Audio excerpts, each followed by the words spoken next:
दें कि प्रधानमंत्री ने यह भी कहा कि हम पत्थर पर लकीर खींचने वाले हैं।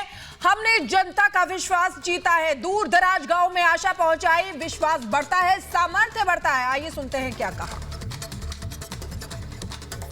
हमने कहा हम तो मक्खन पे लकीर करने वाले नहीं, पत्थर पे लकीर करने वाले लोग हैं। हम इस चुनौती को भी उठाएंगे, हम इस चुनौती को भी उठाएंगे। और हमने हर गांव में बिजली पहुंचाने का संकल्प उठाया। समय सीमा में 18,000 गांवों में बिजली पहुंचाई। और उस चुनौतीपूर्ण काम करने के पीछे गांवों में एक नई जिंदगी की अनुभूति हुई। उनका विकास तो हुआ, लेकिन सबसे बड़ी बात हुई, देश की व्यवस्था पर उनका विश्वास बढ़ा। और विश्वास बहुत बड़ी ताकत होती है। जब देश के नागरिकों का विश्वास बनता है, तब वो लाखों करोड़ों गुना एक सामर्थ्य में परिवर्तित हो जाता है। वो विश्वास हमने जीता है और हमने मेहनत की, हमें मेहनत पड़ी।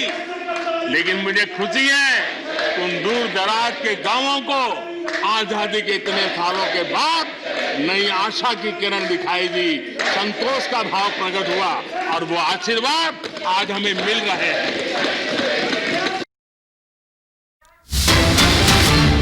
राज्यसभा में कांग्रेस पर हमला बोलते हुए प्रधानमंत्री मोदी ने कांग्रेस को बार बार देश ने नकारा। ये कहा कांग्रेस और साथी साजिशों से बाज नहीं आ रही है। क्या कहा सुनिए।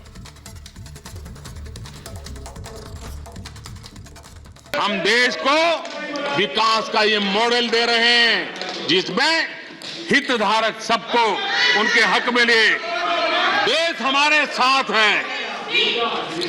कांग्रेस को बार बार देश नकार रहा है, लेकिन कांग्रेस और उसके साथी अपनी साजिशों से बाज नहीं आते हैं।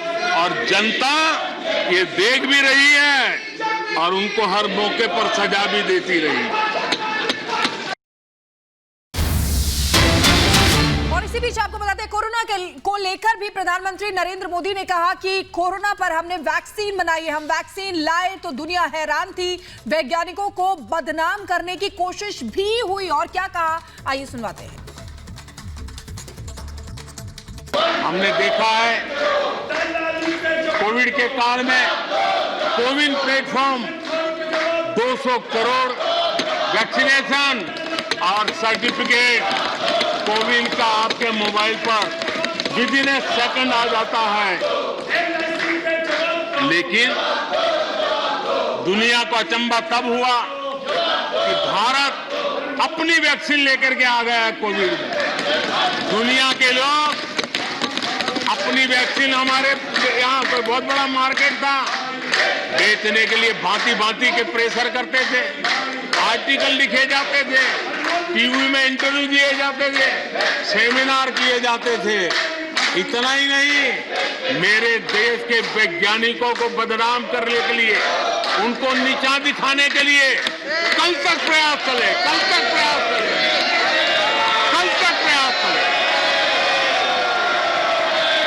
और मेरे ही देश के वैज्ञानिकों ने आज दुनिया में जिसको स्वीकृति मिली है ऐसी वैक्सीन से, मेरे देशवासियों का ही नहीं, 150 देशों के लोगों की आवश्यकता को पूरी